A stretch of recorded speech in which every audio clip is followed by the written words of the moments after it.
আসসালামু আলাইকুম ওয়া রাহমাতুল্লাহি ওয়া বারাকাতুহু। আলহামদুলিল্লাহ ওয়াসসালাতু ওয়াসসালামু আলা রাসূলিল্লাহ ওয়া আলা আলিহি ওয়া সাহবিহি ওয়া মান ওয়ালা। প্রিয় দেশবাসী, বানোয়াট ওয়াজের বিরুদ্ধে প্রতিরোধ গড়ে তুলুন। বাবারে সমস্ত সাহাবারা ফাতেমারে পাওয়ার আসে পাগল পার হইয়া কুরআন শরীফ লইয়া বইসা গেছে। কুরআন তেলাওয়াত শেষ হওয়ার আগে আগে হযরত আলী একটা ডাক দিয়া কয়, নবী গো বেয়াদবি মাফ করো গো, কুরআন শরীফ সবার আগে আমার তেলাওয়াত করা শেষ হইয়া গেছে। আল্লাহর নবী সাহাবাদের উদ্দেশ্যে ডাক দিয়ে বলে, ও সাহাবার দলেরা, কি শুনাইলা?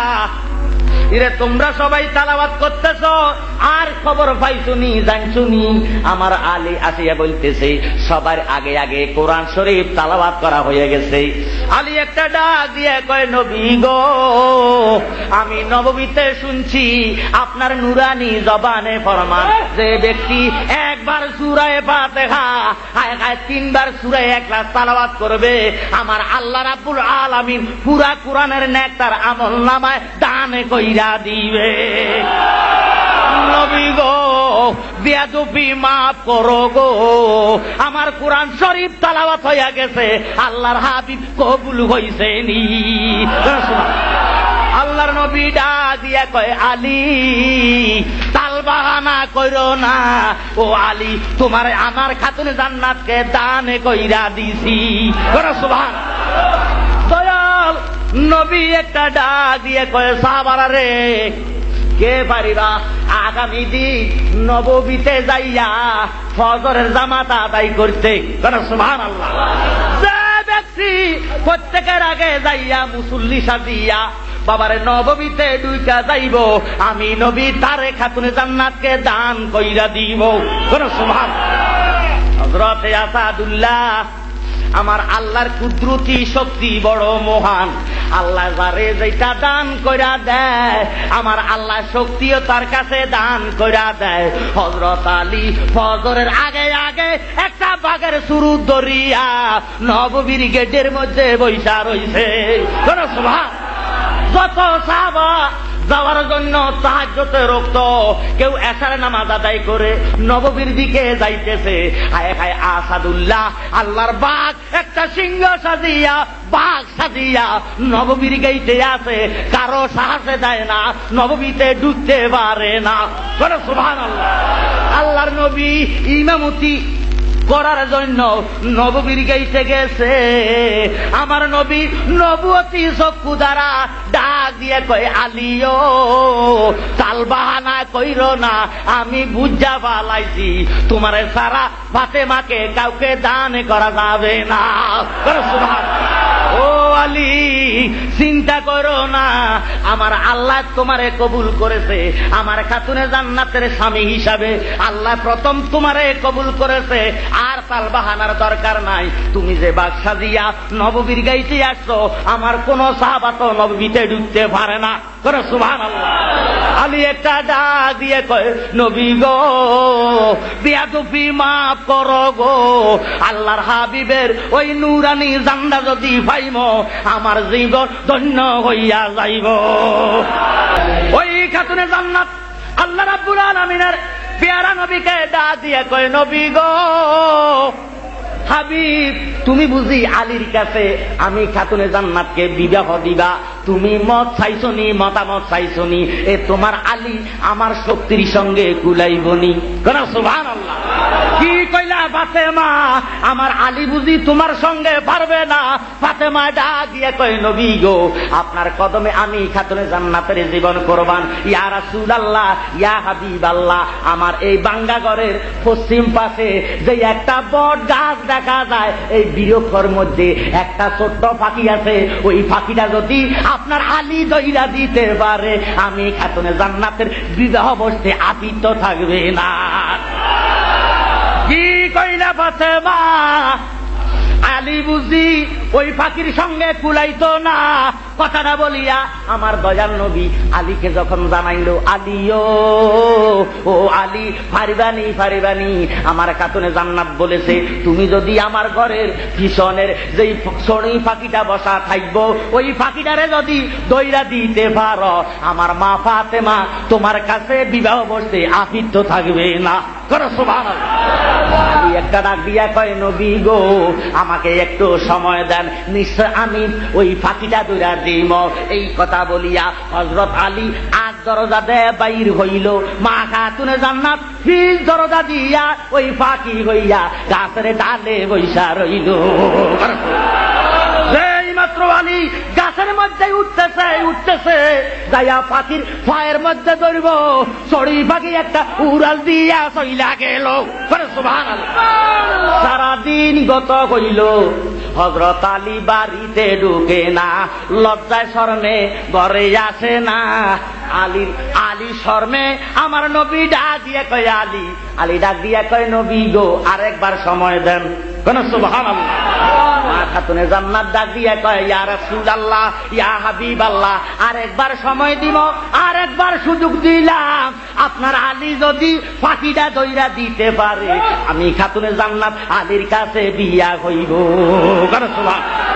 কথাটা বলতে দেরি আল্লাহর নবী হুকুম দিলেন, আলী এক দরজা দিয়া বাহির হইয়া গেল, মা খাতুন জান্নাত ফিস দরজা দিয়া যাইয়া ওই গাছের ডালে বৈশা রইল। সুবহানাল্লাহ।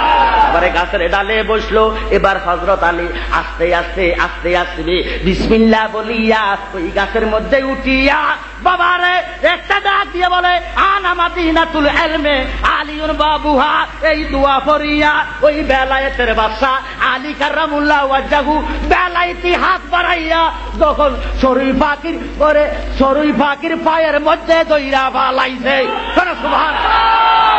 যখন ওই ফাকির পায়ের মধ্যে ধরছে, মা খাতুনে জান্নাত ফাঁকি হইয়া একটা উড়াল দিয়া চইলা গেছে। সুবহানাল্লাহ। ৮০,০০০ আলম একবার দুইবার এইভাবে ২৭ বার ঘুরাইছে। সুবহানাল্লাহ। আলীর হুঁশ নাই, হুঁশ সারা হইয়া যায়। আমার নবী একটা ডাক দিয়া কয়, ফাতেমা গো তালবাহানা কইরো না। ও ফাতেমা তুমি যেইভাবে ৮০,০০০ আলম ২৭ বার পাক দিতেছ, আলীর জান বাহির হইয়া যাইব। আলী যদি তোমার হাতে মারা যায় খুদকাশি কবিরা গুনাহ হইব, জীব হত্যা করা হইব, জীব হত্যা করা মহাপাপ। কাল কিয়ামতের ময়দানে তোমারে আমি মেয়ে স্বীকার করব না। সাথে সাথে মা খাতুনে জান্নাত ওই ফাঁকি হইয়া গাছের মধ্যে বসছে।